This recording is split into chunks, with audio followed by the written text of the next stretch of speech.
Welcome back to Rugby from the Stands, where we dig deeper than the scoreline and find the stories the commentators miss.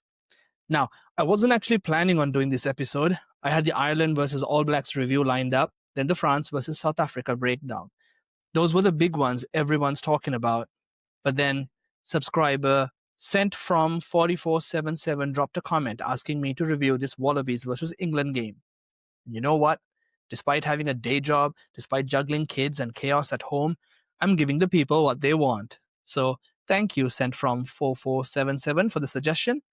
And let's dive into England's 25-7 demolition of Australia at Allianz Stadium.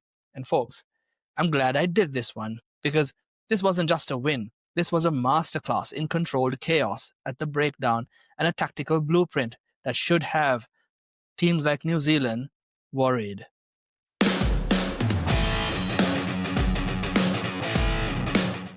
Now, the casual fan sees 25-7 and thinks comfortable victory. But when you peel back the layers on this one, this match actually tells a story about breakdown dominance and selection genius that every test nation needs to pay attention. Here's the stat that tells the whole story. Australia had 55% possession. They made 130 carries to England's 94. They threw 199 passes to England's 109. On paper, the Wallabies were the team playing rugby. They were moving the ball, attacking. But look at the tackles. England made 193. Australia, only 104. That's not just a stat. That's a strategy. England were perfectly happy to let Australia have the ball because they knew something crucial. Possession without penetration is just exhausting yourself. Australia were recycling, making carries, throwing passes, going through phases, and going absolutely nowhere. England turned Australia's possession into a weapon against them. Every phase Australia attacked, England tackled, slowed the breakdown, reset, and made them do it all over again. It's exhausting, it's demoralizing, and it's exactly what England wanted. Let's talk about the breakdown menace, because this is where the match was really won, and it's the story nobody's talking about. Look at the ruck speed numbers. Australia had 54% of their rucks under 3 seconds. England, just 43%. Now, most analysts would probably say England was slower. Australia had faster ball. But flip that thinking on its head. England wanted slow ball for Australia. They were absolutely menacing at the breakdown. Check the flip side. England had 27% of their rucks taking 6+ seconds. Australia, only 11%. So England were deliberately disrupting, slowing, jackling, making every single ruck a battle, and they were slowing the game down. Australia couldn't get into any rhythm, couldn't build phases with tempo, couldn't create that Southern Hemisphere flow rugby they're famous for. England turned the breakdown into a street fight. And every time Australia thought they had a quick ball to attack, there's an English player over the ball, forcing the clean out, buying 2 precious seconds, resetting the defensive line. It's not pretty rugby, but it's devastatingly effective. Now, let's talk about the possession paradox. Australia had 55% of the ball overall, but England dominated territory at 58%. How do you have less ball but more territory? That's because of England's tactical precision. Both teams kicked 26 times, but here's where it gets interesting. When England typically go full 10-man rugby, they're usually hitting 40+ kicks per match. So 26 kicks, that's actually them being very selective. That's being very intentional. That's being very intelligent and strategic. And here's why. Look at England's backline selection. This is a masterclass in picking horses for courses. Steve Borthwick didn't just pick a backline, he built a weapon system. He had Alex Mitchell at 9, George Ford at 10, Fraser Dingwall at 12, and his Northampton teammate Tommy Freeman at 13. Then you've got Tom Roebuck and Emmanuel Feyi-Waboso on the wings, with Freddie Steward at fullback. Let's break down what they've assembled here. Tommy Freeman is 6'5". That's a giant at outside center. Freddie Steward is arguably the best fullback in the world under the high ball. And Feyi-Waboso, he can cut open any defense with pace, power, and footwork. This backline is purpose-built for high balls and territorial dominance. But, and this is crucial, they didn't abuse it. They didn't just kick mindlessly. Those 26 kicks were precision strikes. Kick, chase, compete, dominate. Freeman wins the aerial battle.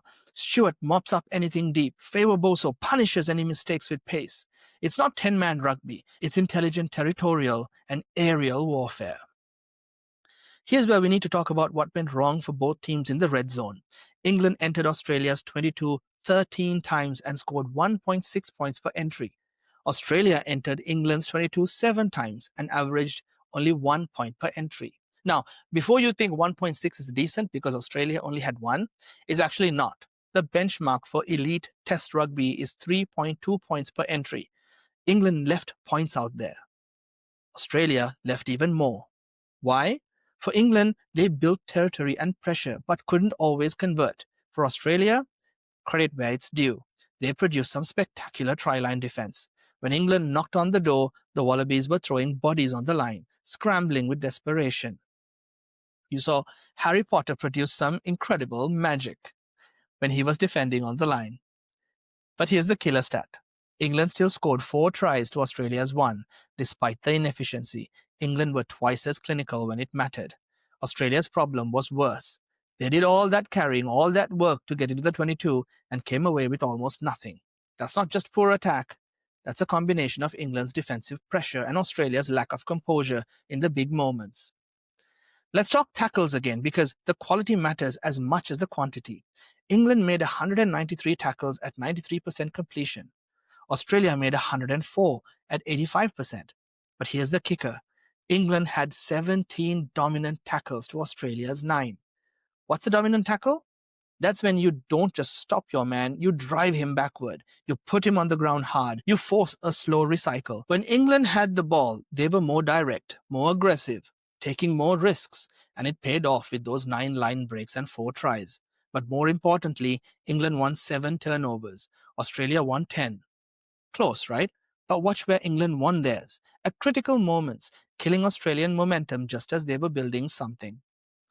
England made 9 line breaks. Australia made 6. But again, Australia had 55% possession and made 130 carries.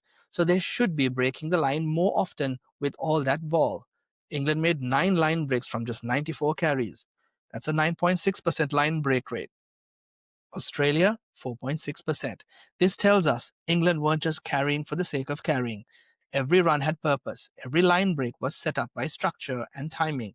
Australia were playing faster, flashier rugby, but here's the problem. When their backs broke the line, they were getting isolated. The ruck support was arriving a few seconds late, and boom, English forwards are jackling, winning turnovers, turning attack into defense in a heartbeat. Post-contact meters were basically identical. England, 252 meters, Australia, 247 meters. On the surface, this destroys any narrative about physicality differences. Australia weren't getting bullied. They were matching England meter for meter after contact. But here's why it didn't matter. Australia's backs would make spectacular breaks, gain 20 to 30 meters after contact, then get isolated because their support was late. England would jackal the ball, turnover 1, and suddenly all those meters mean absolutely nothing. It's a perfect example of a stat that looks impressive but has zero impact on the scoreboard.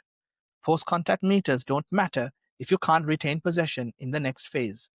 England weren't making more meters. They were just keeping the ball when it counted. Here's the stat that sums up the entire match. England spent 64 minutes in the lead, 77% of the game. Australia, 0 minutes ahead. From the moment that early try went in, England were never behind. Australia spent the entire match chasing, and chasing in rugby is exhausting. When you're behind, you can't play your game plan. You have to take risks, force passes, rush your attack, and against a team that's menacing at the breakdown like England, that's exactly what they want you to do. Now, here's why this match should have New Zealand coaches a bit concerned. High balls have been the All Blacks' weakness all year. Teams have been targeting them aerially and finding success. And nobody does defensive line speed like England right now. They're flying up, pressuring the ball carrier before he has time to think, forcing errors, creating turnovers. England have built a backline specifically designed to dominate the air. Steward is unbeatable under the high ball. Freeman at 6'5" wins aerial contests, and when the ball hits the ground, Feyi-Waboso has the pace to punish any mistake.